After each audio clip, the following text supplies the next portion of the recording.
to get you started on learning how to play the C major scale fingering. Now, it's going to be a set of videos. There'll be 2 of them, starting with this one, because you kind of need to know there's 2 slightly different approaches as you learn how to play the scale. The easier way, and the first way you should do it, is to practice first hand separately, right hand by itself, then left hand by itself. But then when you put them together, you should go opposite directions because it's easier than going parallel. Here's what I mean by opposite directions. You'll start with C and you'll go in contrary motion.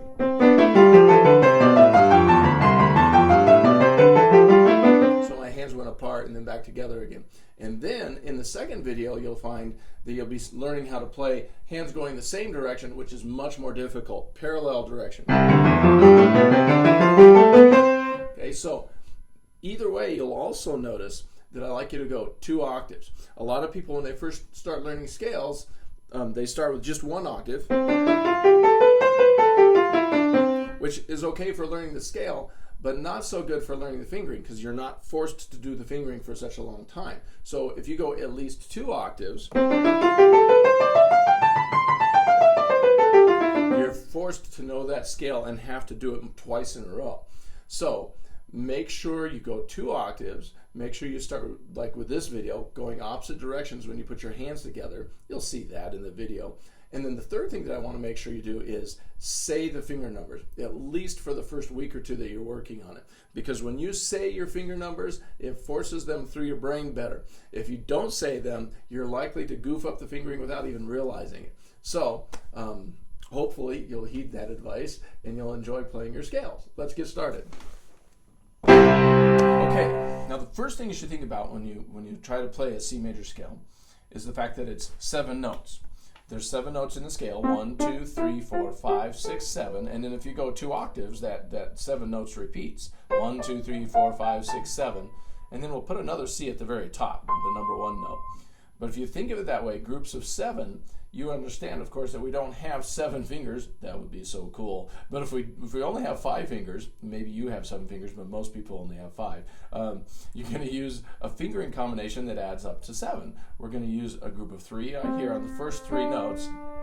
So when you're practicing, you'll say 1, 2, 3, and then the next 4 notes will be covered by the next 4 fingers. 1, 2, 3, 4. And then you just keep repeating that. 1, 2, 3, 1, 2, 3, 4. And at the top, you can use your number 5. And of course, you could keep going further and do 3 octaves or 4 octaves. If you did that, of course, you would just keep repeating those groups of 3s and 4s. So that's how you want to think of it. It's alternating group of 3 and a group of 4. And the same thing can be said for the left hand. The left hand will be going in the opposite direction. If you start on middle C and go down, you'll do a group of 3 and then a group of 4 like this. 1, 2, 3, 1, 2, 3, 4. 1, 2, 3, 1, 2, 3, 4, and then finally you can use 5. Okay? That's for the right hand going up, the left hand going down. Now, to go the other direction, all you have to do is put that darn thing in reverse. You've got your 5th finger up here, and you'll say 4, 3, 2, 1, 3, 2, 1. 4, 3, 2, 1, 3, 2, 1.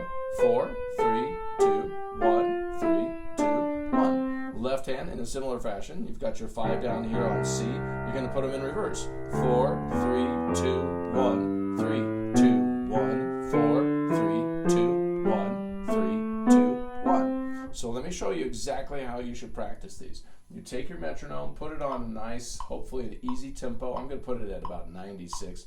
Well, yeah, let's put it at 88. 88. And I'm going to do the right hand by itself. When you do it at home, probably at least maybe 2 or 3 times. Then the left hand by itself, 2 or 3 times. And then both hands. I'm just going to do it 1 time each so you can see what's going on. And then you can turn the video off and do it yourself. So now watch this. 1, 2, 3. 1, 2, 3, 4. 1, 2, 3. 1, 2, 3, 4. 5, 4, 3, 2, 1. 3, 2, 1, 4, 3, 2, 1, 3, 2, 1. And one thing I want to point out is that I'm trying to make it very smooth every time my thumb goes under. So it's like this.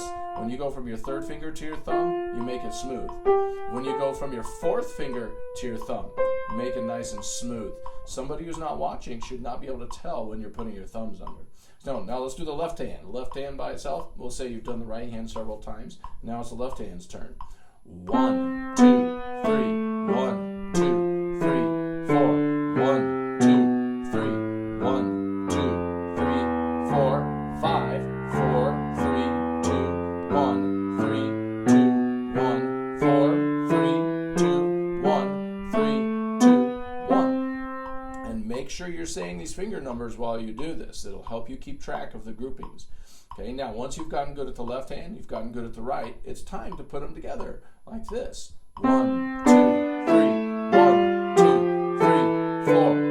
1, 2, 3, 1, 2, 3, 4, 5, 4, 3, 2, 1, 3, 2, 1, 4, 3, 2, 1, 3, 2, 1. And that is how you get started learning how to play a C major scale with the fingering.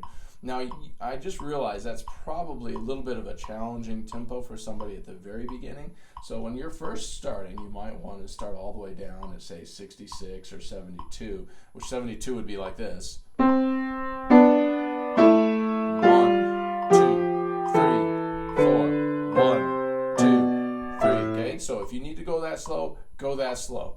But before you're ready to move on to playing hands parallel like this, then you probably need to make sure you work your way up to about 120. I make all my students work with it until they can play it at 120 before they move on to the next step. So eventually you'll be able to play them like this. 1, 2, 3, 1, 2, 3, 4, 1, 2, 3. Okay? Does that make sense? Hopefully it does. So here's the process. Right hand by itself, left hand by itself, both hands, and then work your way up to 120. Once you get there, you're ready to move on to the next step, which is playing hands together going the same direction. But that's for another video. So anyway, we're done with this one. Good luck with that.